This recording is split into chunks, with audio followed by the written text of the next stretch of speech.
Talk, shop, pop, movies.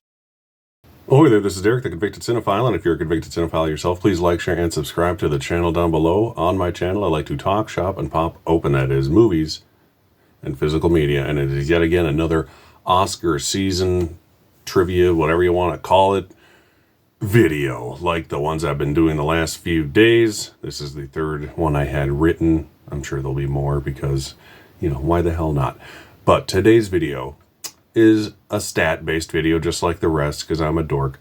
Other than directing and writing, the strongest category that has the best correlation with Best Picture are the acting categories. All four of them, not like one or the other. I'm just blanket term acting categories. So today I am going to go over the 12 Best Picture winners that received 0 acting nominations. Typically, if a film is a strong contender, it'll receive multiple acting nominations, or at the very least, one surefire, season-long, front-running winner-style nomination, like Javier Bardem in Supporting Actor for No Country for Old Men, for example. He was expected to be the only acting nomination for that film, which is what happened, but, 6 months before the Oscars, everyone knew he was going to win. But occasionally, a movie will win the Best Picture trophy without any acting nominations, and that is weird. So here they are, the 12 times in 94 years a movie won Best Picture with no acting nominations. Not surprisingly, the first few will be a slew of the same movies I've been going over in the last few videos I've done, because in the late 20s and early 30s, there were less categories, and it was just, who knows what was going on back then. People were crazy. Just go watch Babylon. People were weird back then. So let's just get into it. 1927/28, because that's what they did. The very first Best Picture winner was Wings. And like I've said a couple times now, it only got nominated for Best Picture and Engineering Effects, which it won both, but no acting nominations at all. Then in 1930/31, the Best Picture and, I believe, directing winner, All Quiet on the Western Front, the World War I film, won without any nominations for acting as well. Back then, there weren't supporting acting categories, just lead acting categories. For a movie with a large cast like that, I could kind of understand a single actor not being singled out for a lead role, so it kind of makes sense. And then, of course, the granddaddy, why did this win Best Picture winner of them all, with a massive ensemble cast. So the fact that no actors got nominated for this as well is even stranger. 1931/32's Grand Hotel, the movie that was only nominated for Best Picture and won Best Picture. But enough about those super old-timey movies with the weird categories and the lack of categories and the winning Best Picture without any other nominations stuff. Let's get into the latter years of the Academy Awards. And by the latter years, I mean 1951, An American in Paris, not to be confused with American Werewolf in Paris, was nominated for an impressive 8 nominations, and it won 6 of them, but none of them were for its cast. The very next year, 1952, The Greatest Show on Earth, which is often referred to as the worst Best Picture winner of all time. It is one of the lowest rated ones, according to Rotten Tomatoes and such. It was nominated for 5 Academy Awards, and it starred Charlton Heston, of all people, just FYI, if you didn't know that. And it only won 2 of them, Best Picture and Best Story. This is what I was talking about in the last video with the writing categories being weird, where they had screenplay categories and story categories. Why? Only a few years later, in 1956, Around the World in 80 Days managed to beat heavy-hitting film classics that year, such as Giant, The King and I, and The Ten Commandments for Best Picture, and it won 4 Oscars on top of that. 0 of its 8 nominations, though, were for acting.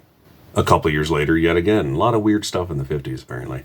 1958, Gigi broke Academy Award records by being nominated for 9 Oscars, which was the most of any film at that time, and it swept all 9 categories, which is even more impressive when you consider none of those 9 were for acting. The next time this happened was way forward in the future, Well, in the past, I guess now. 1987. And oddly enough, the same exact thing that happened with Gigi happened with this film, The Last Emperor, which was nominated for 9 awards. None of them were acting awards, and it swept all 9 categories. If you haven't seen that movie, I recommend you do because it's fantastic. But the weird thing about this one not getting an acting nomination is because obviously the film was beloved. It went 9 for 9 in every category. But there was a supporting performance by Academy favorite Peter O'Toole, who, while he sadly never won an Oscar outside of his Lifetime Achievement Award he got eventually, he was often nominated. So the fact they didn't nominate Peter O'Toole in a film that was guaranteed to win Best Picture, apparently, is weird. Then we jump forward to 1995. Yes, we all know what year that was, right? It was the year Braveheart won 5 of its impressive 10 Academy Award nominations, including Best Director and Best Picture for its lead actor, Mel Gibson, yet he and the rest of his cast were not nominated. Number 10 on our list, probably the biggest doozy of all, 2003's Lord of the Rings, Return of the King. Yet again, like Gigi, broke Academy Award records. It didn't have the most nominations ever, with 11. The record is 14. But it did win all 11 of its awards, being the only film to sweep every category with 10 or more nominations in Academy Award history. But all 11 of those nominations, none of them, obviously, hence the video, were for acting. But Ian McKellen was nominated for supporting actor for playing Gandalf for Fellowship of the Ring 2 years prior, so And it did win the Sang Ensemble Award, so that's something. Then we leap forward to 2008 when the little movie that did, Slumdog Millionaire, won an impressive 8 Academy Awards. It had 10 nominations in 9 categories because it had a double nomination for Best Song that year. So it won all but one of its categories, losing only sound editing to The Dark Knight, which makes sense. But none of those 10 nominations were for any of its actors, but a lot of that can probably be chalked up to the fact that they were an international cast of essentially unknown actors, at that point at least. But it's, well, lead star, you'd say, supporting / lead. It's weird because 3 different people play each character in that movie if you watch it. Dev Patel was eventually nominated for supporting actor for Lion a few years ago. And the most recent time this happened was only a few years ago in 2019 when Parasite, yet again making Oscar history, a lot of Oscar history being made with these non-acting nominated movies. I didn't really think of that until just now. Parasite was nominated for a solid 6 Oscars, winning 4 of them, including Best Picture, Writing, and a sort of surprise win at Director for Bong Joon-ho, and then 1 international film, making it the only foreign film to win Best Picture at the Oscars so far. It'll probably happen again. Hopefully it doesn't take another 92 years or whatever the hell it is. But yet, none of its ensemble casts were nominated.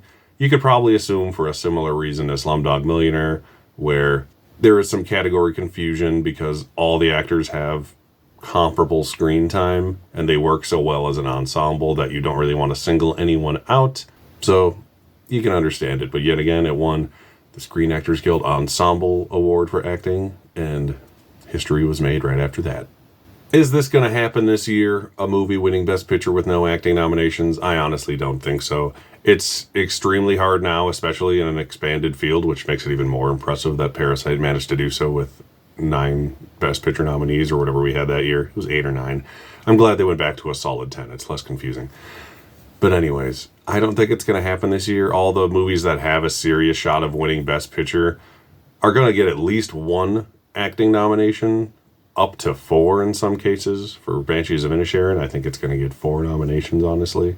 And even Everything Everywhere All at Once has a solid chance of getting 4 acting nominations.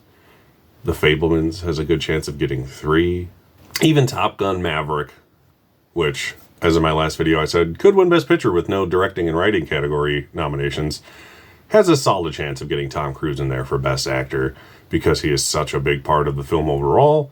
I'd say it's not likely to happen again, but hey, like I said, it happened 3 years ago, so who knows? Once again, my name is Derek, the Convicted Cinephile. Please like, share, and subscribe. Comment down below If you like these Oscar fact videos, let me know. Give me a topic to talk about, and I'll research it and talk about it if I have time.